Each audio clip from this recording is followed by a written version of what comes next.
Welcome to this edition of Fixing Matt Gray All Day. My name is Matt, and on this episode, we are going to replace the rear shocks on a 57 Chevy Bel Air 4-door hardtop sports. So many people probably think, the shocks are all mounted underneath. Because the shocks we're going to be replacing, if I can get underneath the vehicle, one shock will be right there, and the other one's on the opposite side. These shocks sat for I don't know how long, but I was able to buy some new shocks. And one thing too, well, on these old ones, is the shock is mounted down below by, right there. It's like bolted right there. I was gonna take that bolt out, or nut. It's a bolt mounted, welded. There's a nut right there. I just gotta take that out, and then I just gotta take that nut off. But a lot of times, like I found out in the front shocks of why people want to charge arm and a leg on replacing them, is many times with this nut right here, many times that rod right there will spin. So the easy way I found out is to get a 3-inch angle grinder and just cut the nut. I mean, really, you get a brand new one with the kit. I went to Rock Auto and online and bought new shocks for this. I've bought front shocks for my 2-door, and I just tested it out today, and my gosh, that car drives like a new one. So we're gonna replace the rear shocks on this, and then we'll probably get on the front shocks on another video. But this one, we're just gonna replace the rear shock. So when you get the shock, it'll be kind of like you'll be having these kind of parts. You have the shock like that. You have this kind of bolted. It's kind of same thing, just like that. How it's bolted right underneath the car. You get two rubber kind of like spacers, and these metal plates right here will compress it down so it stays snug. There's not really no like tight requirement. I just tight till I know it's tight to fit. I know these spacer, it's not spacer, but I don't know what you call them, kind of the rubber, kind of the expansion deals, they're squished down. That's what kind of mostly I did on the 2-door when doing, because it's the same. Actually, it's the same thing with the front shocks. It's the same style, except that one on the front shock has a long rod and it's smaller. That's all it is. It's all different. So we're gonna take the old one out and get on the new one. I mean, you have this wire clip right here. You have to take that off and it'll expand up. You want to get in the hole before you do it, because you'll be in trouble. Because you have to push it all the way down to compress it to get back down to fit in that hole. Because it'll actually fit just like that underneath. It's really weird how it's set up. That's kind of how it fits. Oh no, actually, there you go. That's kind of how it fits. The first things first before doing that is I gotta take this tire off. I gotta jack it up. Take the tire. I'm gonna first loosen the lugs, and then jack it up. Take the lugs off. Take the tire off, and I'm gonna put a jack stand underneath it. What we gotta cut now is I'm at my 4-inch angle grinder. I got a 3-inch one, but we gotta cut this nut off, because that shock in the rear that I'm working on right now, I got a new one right there. That's how they get for the new ones to get replaced, until I can get this. I didn't really record it because I was getting frustrated when doing it. I was able to get the driver's side done. So what happened was, when I was working on it, so let me show you guys what I did. So this bolt right here, well, not really bolt, it was welded onto the axle right there, and it snapped.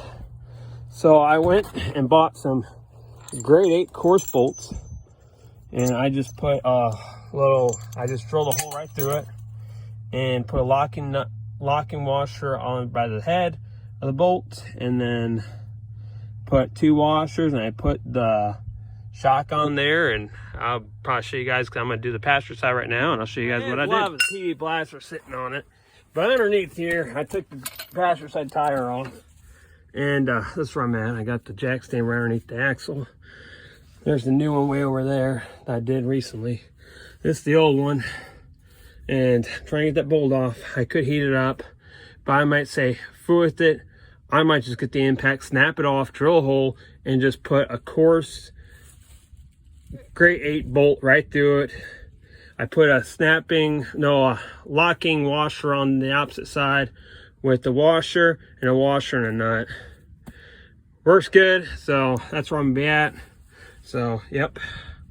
So when it comes to old crap, trying to get, so I was able to get the shock loosened from it, but I'm gonna have to cut that out because when I use the impact, this bolt from being 30 plus years, probably 60 something, I don't know how long ago. All I know, these were Kmart's. Kmart's been out of business for a long time, for a while, and probably this is probably done back when, before the guy bought it, what had it been in the 80s. So these are 30 plus year old shocks. I put a new one over on the driver's side and it raised the car about 2 inches. So that's nice. And now I know that these things are shot. So what I'm going to do is take the Sawzall, cut this in half, drill a hole to fit a 5/8 grade 8 course bolt. And that's where I'm at next. So I'll show you guys what I'm going to do next.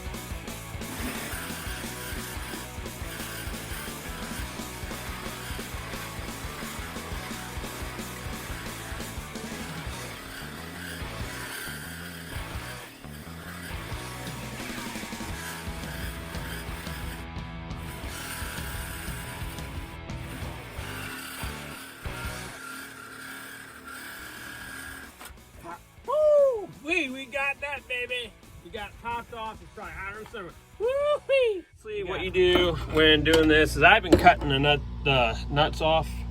I just been cutting them off, and then I'll take a chisel or even just a screwdriver and just pound the side, break half of the nut off, and then I'll take a hammer, just tap down through, and the results, when you get done with it, is when you're done with that, you'll find your evidence right down the ground. And here she is, the old shock, old rear shock. So we got it out. Now I just got to drill a hole. Now I just got to drill a hole through there, do the same thing like I did on the driver's side, and we should be good to go. And I didn't get the final result, but that's kind of what the shock is. I mean, I just used a grade 8 course bolt. There's a, let's see, there we go. Nope. There we go. I think I got close up. There you go. So I kind of locking a bolt with the locking washer with the washers on each side of the shock and the nut on the one side. So I just drilled a hole. It's probably about a ½ inch hole. I just did like that on there. So that's one new shock, and that's the new shock over there. So that's kind of where I'm at on Amy working on. I just did the rear shocks, got that done Sunday. Took me a couple hours because with the issue with the hole being rusted out and everything. But you know what, she is coming along farther. I just got the front shocks to get left on her, and then all the suspension's pretty good. I was able to get the rear hubs off to take a look at the brake mechanism for the back, and they're completely toasted. At least I was able to get those hubs off because I thought they're frozen on, because over time hubs will seize up and it'll be hard to get. You have to pound with the mount trying to get it off. Luckily I found out how to release it, got that released. So yeah, so it's been raining like crazy, but yeah, I just wanted to show you guys kind of what that method I did underneath. But yeah, got a new shock on that side, new one on that side. And she's gonna be, we're like new. I was able to get a new gas tank for it because the gas tank is pretty much, there we go, pretty much bellied out. So I got a new gas tank for it. Probably a video coming up with that. With the freeze plugs for the front, I didn't realize now I'm gonna have to pull the whole motor out. So that'd be probably going through that whole thing again. But you know what? Everything when doing projects takes time and getting it done. So to all you that are following along with videos and stuff like that and watching it, you know, these projects can be fun. Sometimes they can be a pain in the butt, headache. But I can see you guys on the inside. Let me get the cover off. There we go. Like the inside. If I get the mat up. So that's kind of what it looks like with the new ones. I'm bolting them in. So that'd be, at least the rear shocks on this one done. On both 57s are done. And I'll show you guys what the front ones look like on the two-door that I did the day before. So this is my 57 Chevy 210. 2-door post that we're working on. And so on the shocks, got a small block. I have a 1980s Blazer, got an aluminum radiator with the electric fan. But yeah, so underneath, like right here, it's almost like the same thing like the rears.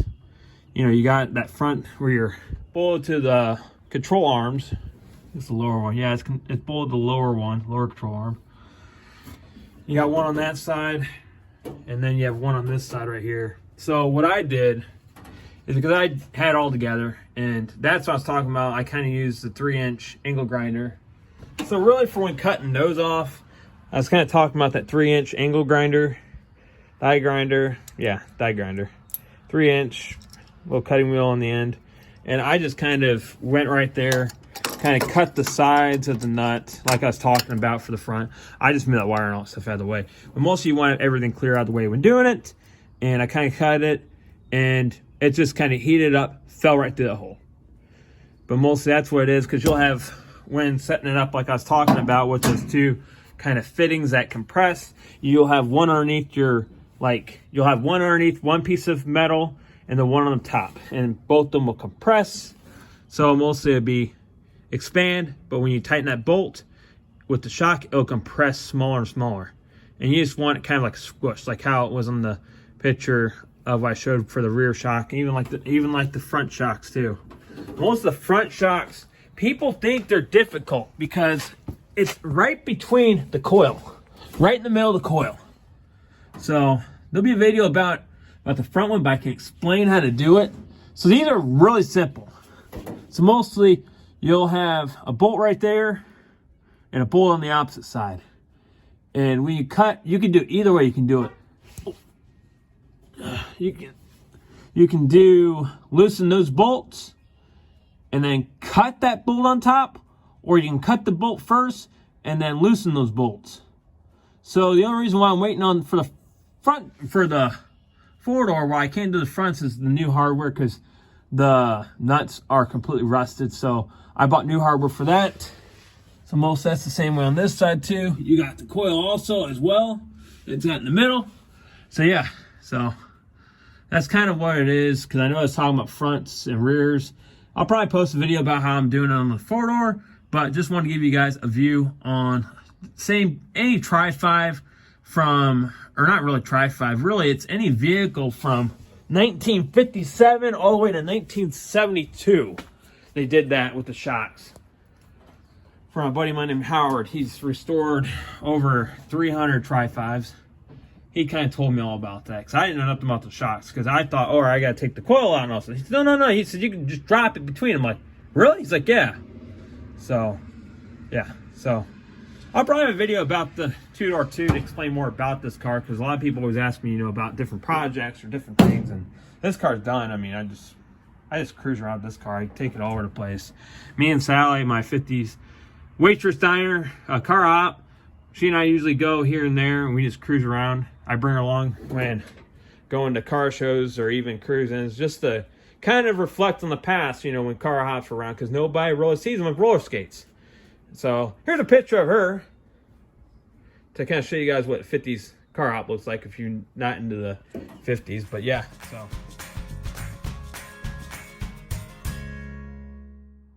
Hey, but thanks for watching the tutorial of how to replace your rear shocks on a 57 Chevy Bel Air.